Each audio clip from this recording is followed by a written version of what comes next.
that is it. God, there's so much to say here. I want to show just the audience, just to give them something to nibble on. I want to show them this is if I say anything that's out of needs correcting, please correct it. But this is the footage that was withheld, and this is the original contact with George Floyd. Now, just imagine this: you're a police officer, you've been called to a scene, and he was called. The store clerk called because he was using counterfeit money, right? That's right. Yep, he had called the police. Counterfeit 20. Mm-hmm. Okay, here we go.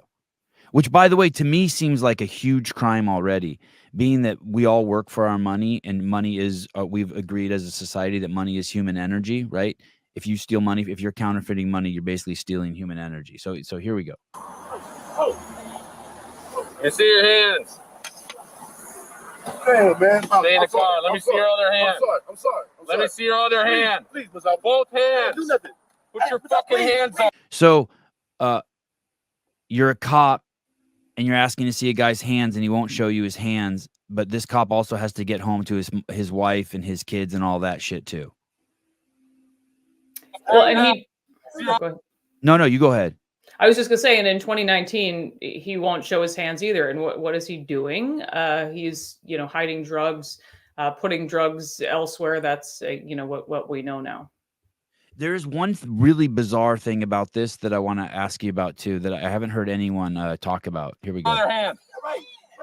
So there are two other people in the car, right? Someone in the passenger seat and someone in the back seat.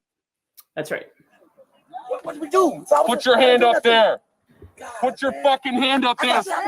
Jesus Christ. Keep your fucking hands on the wheel. So he's been told a half dozen times to given orders, and he's not obeyed at all.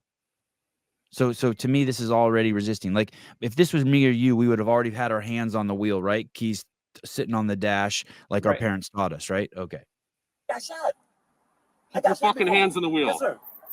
I'm sorry, Mr. Officer. Man, I got shot the same way, Mr. Officer, before. Okay, well, when that's a lie, right? I got shot the same way before. That's not true.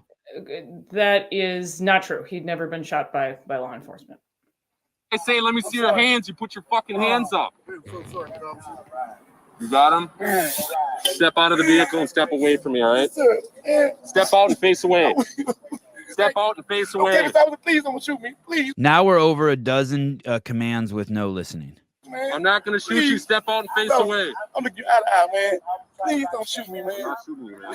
So is there a cop over talking to the passenger now? That's the part I don't understand, how kind of free willy-nilly the passengers are. In a second, we see the passenger get out, and I'm like, shouldn't the passenger, like, if I'm the passenger, I'm scared shitless, right? That this guy's going to get us all shot.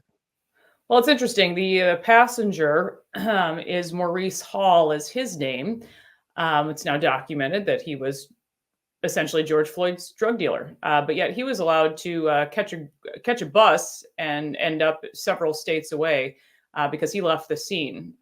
He recently was sentenced for a separate case, but basically was granted immunity in George Floyd's case. But he was recently sentenced, I think, to 15 years in prison for something else here in Minnesota. So it's truly amazing. But you have Alex King, who's carrying on a conversation with Maurice Hall on the other side of the car. Shawanda Hill is the name of the woman who's in the back seat of that car.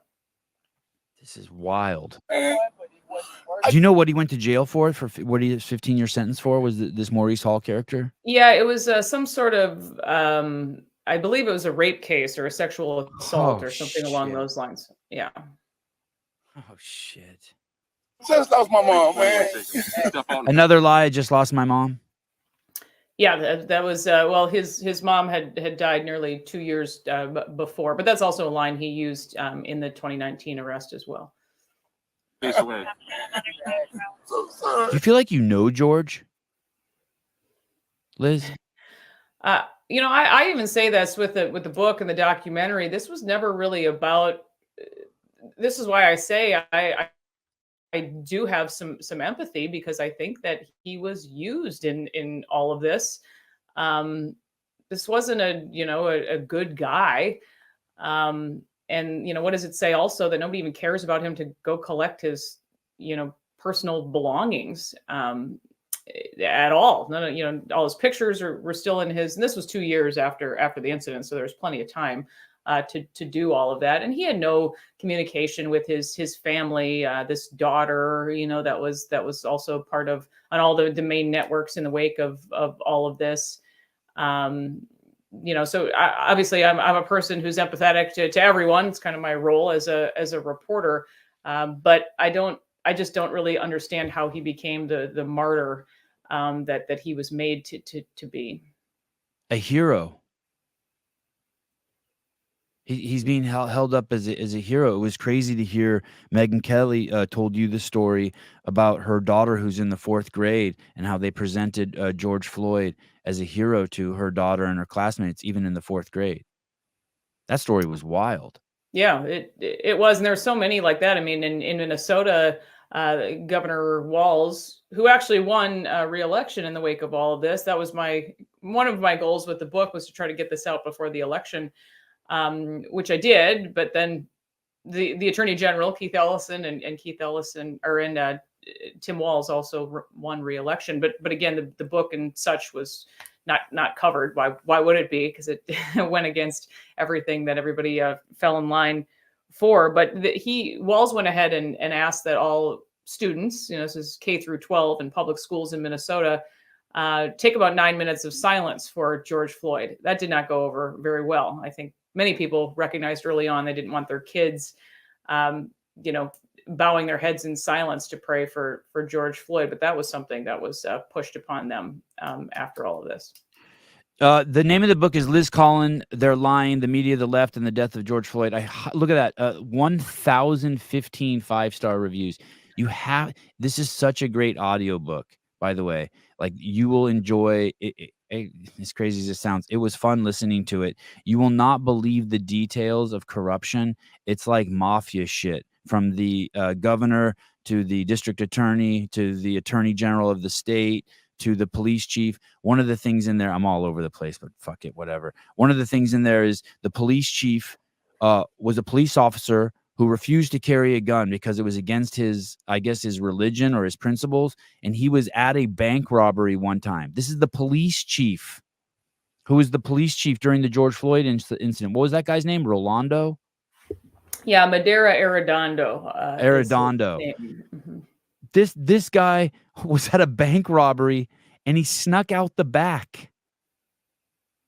I'm just like, when you tell that story in the book, I'm like, because he refused to carry a gun, and then from there he was promoted to up the ranks until he became chief. It's so, it's kind of what you hear about. It's a boys' club. It's a good old boys' club. Well, and that's what's interesting too. Again, this is all about race and whatnot. You have the police chief who is Black, who'd been in that position for years, and makes this all about race. And I don't know what book you go to and you decide, you know what I'm going to do? I'm going to throw my entire department under the bus. This seems like this is really going to go well. And that's why everybody was listening to him in the days that followed, going, what is he doing? And then they're questioning, why are we doing this? For people who are lying about what we do each and every day. What kind of message does that send? Talk about weak and poor leadership. And then they're worried so much about the officers looking militaristic. He's not letting them, wear helmets and vests in the early days of the riots, which is just completely insane. And instead, coddling these rioters, or these peaceful protesters. I was working still at WCCO at the time, and we couldn't use the term riots. You had to talk about them as protests. We prefer the term peaceful protests, despite, infernos burning behind reporters as they were doing live shots for the 5 or 6 o'clock news. And I'd never really seen that on that scale before, where we were fine with manipulating language. We were given a directive in the days that followed, that half of the people we interviewed from then on the news had to be non-white or from a protected class, and that was the mandate from the top. So I'm saying, okay, so we're fine implementing racism. That's what this is. I've never in my 20 years as a reporter looked at someone's skin color before I decide whether or not to interview them. This is crazy, but they set a quota that's what we had to do after George Floyd. $760 million of damage done to put that in context, on January 6th, there was only $30 million in damage done to the Capitol building. There was no fire at the Capitol building. The protesters there did not have firearms. These protests were littered with firearms. Loads of people were killed. Shitloads of buildings were burned down.